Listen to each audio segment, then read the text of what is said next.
Full Moon sale ಬೆಳಗ್ಗೆ 9 ಗಂಟೆಯಿಂದ ರಾತ್ರಿ 12 ಗಂಟೆವರೆಗೆ ಆಗಸ್ಟ್ 28 ಒಂದು ದಿನಕ್ಕೆ ಮಾತ್ರ. ಸಾಮಾಜಿಕ ನ್ಯಾಯದ ಹೆಸರಿನಲ್ಲಿ ತಮಿಳಿಗರ ಮೇಲೆ ದಬ್ಬಾಳಿಕೆ ಅನ್ನೋದು ಅವರ ಮಾತು. ಅರಣ್ಯ ಇಲಾಖೆ ತಮಿಳು ಸಮುದಾಯದವರನ್ನ ಕೊಂದಿದ್ದಾರೆ. ಮಾನನಷ್ಟ ಮೊಕದ್ದಮೆ ದೂರು ದಾಖಲಿಸಿದರೆ ಫೇಸ್ ಮಾಡಲು ಸಿದ್ಧ. ಅರಣ್ಯ ಇಲಾಖೆ ವಿಚಾರದಲ್ಲಿ ಸವಾಲು ಹಾಕುವಂಥ ಆಡಿಯೋ ವೈರಲ್ ಆಗಿದೆ. ಜೊತೆಗೆ ವೀರಪ್ಪನ ಬಗ್ಗೆ ಕೂಡ ಕನಿಕರ ಹುಟ್ಟುವಂತೆ ಮಾತನಾಡಿರುವಂಥ ಆಡಿಯೋ. ವೀರಪ್ಪನ ಬಗ್ಗೆ ಕನಿಕರ ಹುಟ್ಟುವಂಥ ಮಾತುಗಳು. ನರಹಂತಕ ವೀರಪ್ಪನ್ ಅಂತ ಕರಿತೀವಿ ನಾವು. ನರಹಂತಕ ಅಂತ ಕರೆಯೋದು ಮಾತ್ರ ಅಲ್ಲ, ಅದೆಷ್ಟು ಜನರನ್ನು ಆತ ಬಲಿ ತೆಗೆದುಕೊಂಡಿದ್ದಾನೆ. ಕಾಡುಗಳ್ಳ, ದಂತಚೋರ, ನರಹಂತಕ, ಆತನಿಗಿದ್ದಂಥ ಉಪನಾಮಗಳಿವೆಲ್ಲವೂ ಕೂಡ.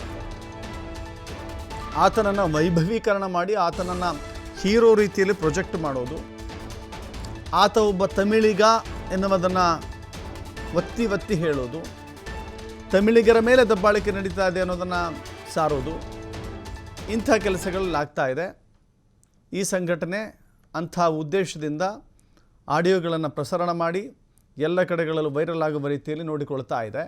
ಇದು ಎಷ್ಟರ ಮಟ್ಟಿಗೆ ಸರಿ ಅನ್ನೋದು ಪ್ರಶ್ನೆ. ಜೊತೆಗೆ ತನಿಖೆ ಮಾಡಬೇಕು, ಇಂಥವ್ರ ಮೇಲೆ ನಿಗಾ ಹರಿಸಬೇಕು.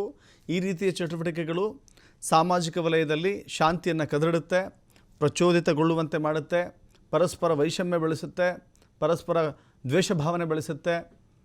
ಜೊತೆಗೆ ತಮಿಳಿಗರು ಮತ್ತು ಕನ್ನಡಿಗರು ಎನ್ನುವ ಒಂದು ಭೇದ ಭಾವದ ಬಹಳ ದೊಡ್ಡ ಸಂದಿಗ್ಧ ಸನ್ನಿವೇಶವನ್ನು ಸೃಷ್ಟಿಸುತ್ತೆ.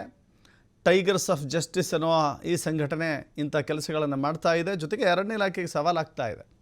ಇದು ಖಂಡಿತವಾಗೂ ಕೂಡ ನಿಷಿದ್ಧ. ಇಂಥ ಕೆಲಸಗಳಾಗಬಾರ್ದು. ಶೂಟೌಟ್ ವಿಚಾರ ಯಾರು ಕೂಡ ಸಮರ್ಥನೆಯೂ ಮಾಡ್ಕೊಳ್ತಾ ಇಲ್ಲ, ಯಾರು ಕೂಡ ತಿರಸ್ಕಾರನೂ ಮಾಡ್ತಾ ಇಲ್ಲ.